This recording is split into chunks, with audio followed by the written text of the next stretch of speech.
मोदी सरकार के लिखित आश्वासन के बाद सोनम वांगचुक ने अनशन खत्म कर दिया है, लेकिन सीजेपी लीडर अभिजीत दिपके झुकने के लिए तैयार नहीं है। अभिजीत दिपके ने कहा है कि उनका प्रोटेस्ट तब तक जारी रहेगा जब तक धर्मेंद्र प्रधान का इस्तीफा नहीं हो जाता है। सर ने अपना हंगर स्ट्राइक तोड़ दिया है, तो इससे हमें बहुत ही खुशी और राहत मिली है, क्योंकि सोनम सर की जो लाइफ है वो इस देश के लिए बहुत ज़्यादा कीमती है। कॉकरोच जनता पार्टी का जो प्रोटेस्ट है जंतर मंतर पर, वो वैसे ही चलता रहेगा जब तक धर्मेंद्र प्रधान इस्तीफा नहीं देते। सोनम सर का जो सेक्रीफाइस रहा है 26 दिनों का, उसे हम वेस्ट नहीं जाने देंगे। जो दिल्ली पुलिस ने ब्रूटैलिटी करी है स्टूडेंट्स के अगेंस्ट, उन स्टूडेंट्स की जो सेक्रीफाइस थी उन्हें हम वेस्ट नहीं जाने देंगे। और पेपर लीक और इसे लेकर दिल्ली समेत देश भर में चल रहे प्रोटेस्ट को लेकर पीएम मोदी फुल एक्शन में हैं। आधी रात को पीएम मोदी ने एक वीडियो मैसेज जारी किया, जिससे पूरा माहौल बदलना शुरू हो गया।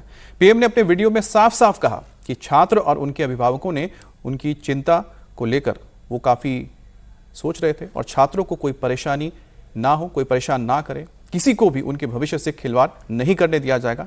और प्रधानमंत्री मोदी ने साथ ही अपने वीडियो संदेश के जरिए साफ कर दिया कि जो सबसे महत्वपूर्ण चर्चा हो रही है पेपर लीक को लेकर, सरकार उसको लेकर कितनी ज्यादा गंभीर है और सरकार इस मुद्दे पर कानून लाने की तैयारी कर रही है।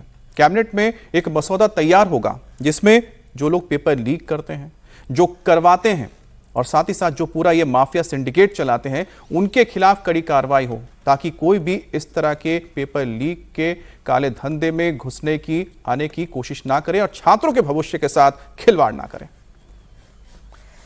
पीएम मोदी ने अपने वीडियो मैसेज में साफ साफ कह दिया है कि पेपर लीक पर लगाम लगाने के लिए नए कानून का मसौदा उनके पास आ गया है और आज केंद्रीय कैबिनेट में नए बिल के मसौदे को मंजूर भी किया जाएगा और संसद में अगले हफ्ते इसे पास कराने की कोशिश होगी।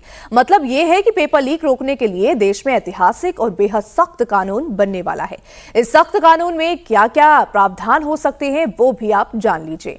सबसे पहली बात तो यह है कि नए कानून में सजा मौजूदा कानून से ज्यादा और सख्त होगी। मौजूदा कानून में जहां आरोपियों को आसानी से बेल मिल जाती है, तो नए कानून में बेल के नियम सख्त हो सकते हैं। मसलन निर्दोष साबित होने का सबूत मिलने तक आरोपी को बेल नहीं मिल सकेगी। अभी जहां पेपर लीक करने वालों को सजा मिलने में काफी वक्त लगता है, तो नए कानून में ऐसे प्रावधान हो सकते हैं ताकि दोषियों के खिलाफ एक्शन तेज हो और उन्हें जल्द सजा मिल सके। इसके अलावा पेपर लीक में शामिल कोचिंग या टीचर के खिलाफ इस नए कानून में सख्त एक्शन का प्रावधान हो सकता है। जैसे पेपर लीक में संलिप्त पाए जाने पर टीचर या कोचिंग सेंटर पर हमेशा के लिए बैन लगा दिया जाए।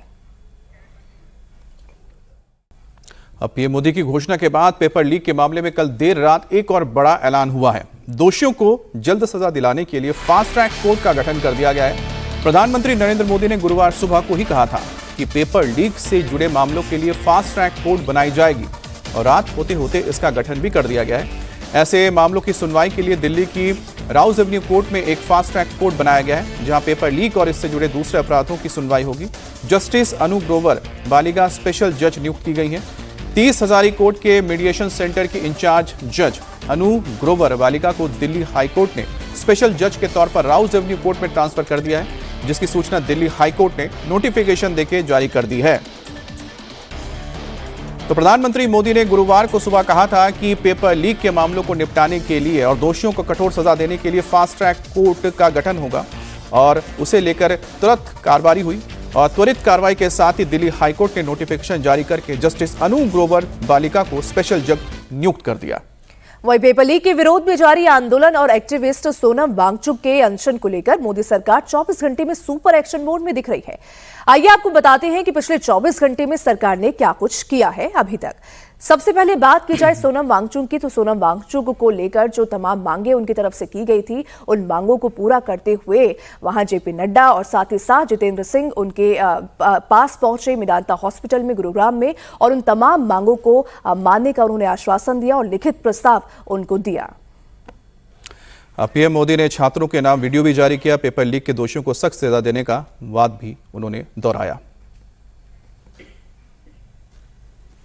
और सोनम वांगचुक के अनशन तोड़ने पर आपकी प्रतिक्रिया भी मिली जुली है। आम आदमी पार्टी के नेता संजय सिंह ने पूछा है कि सोनम वांगचुक ने जो मुद्दे उठाए थे उनका क्या हुआ। इंडिया टीवी के साथ बातचीत में संजय सिंह ने कहा है कि मोदी सरकार को पेपर लीक के खिलाफ कानून का मसौदा सामने रखना चाहिए। सोनम वांगचुक जी ने अपना अनशन तोड़ दिया। हमारे साथ बात करने के लिए आम आदमी पार्टी के सीनियर नेता और राज्यसभा के सदस्य संजय सिंह जी हैं, इनसे बात करते हैं। अनशन तुड़वाने की अपील विपक्ष के सांसदों ने भी की, क्योंकि उनका स्वास्थ्य अमूल्य है। लेकिन उनके मुद्दों का क्या हुआ, उनकी मांगों का क्या हुआ? जो 3-4 बड़ी डिमांड्स सीजेपी की थी, जिसके लिए सोनम वांगचुक जी ने 25 दिनों तक 26 दिनों तक अनशन किया, जिसमें शिक्षा मंत्री का इस्तीफा है, जिसमें 1-1 करोड़ रुपए जो मृतक हैं, जो जिन लोगों ने आत्महत्या की, जिन बच्चों ने, उनको मुआवजे की बात है, या जो आंदोलनकारी हैं उनके ऊपर किसी प्रकार की कार्रवाई न हो। इन तीनों मुद्दों का क्या हुआ? और जो सीजेपी के लीडर हैं अभिजीत दीपके जी और बाकी लोग, उन्होंने इस बात का ऐलान भी किया है कि ठीक है, अनशन उन्होंने ख़त्म किया है, अपना आंदोलन जारी रखेंगे, और कल देशव्यापी आह्वान भी उन्होंने दिया है। लेकिन इस बीच एक बड़ा नाटकीय वीडियो देश के प्रधानमंत्री का आया। हाँ, बिल्कुल, लगभग सेम टाइम पे प्रधानमंत्री जी का वीडियो भी आया है, और वो प्रधानमंत्री जी का जो वीडियो आया है वो देख के मुझे हंसी आ रही है। पहली बात तो उनका टाइम 8 बजे का रहता है, इस बार वो 12 बजे रात को प्रकट हुए। क्यों प्रकट हुए मुझे नहीं पता। दूसरी बात ये कि प्रधानमंत्री कह रहे हैं कि हम फास्ट ट्रैक कोर्ट बनाएंगे। एसिड विक्टिम से लेके रेप केसेस से लेके तमाम चीज़ों के लिए फास्ट ट्रैक कोर्ट बनी है। लेकिन जब जांच एजेंसियां सही समय पे सबूत ही नहीं देंगी, तो फास्ट ट्रैक कोर्ट हो या कोई कोर्ट हो, वो क्या कर लेगी?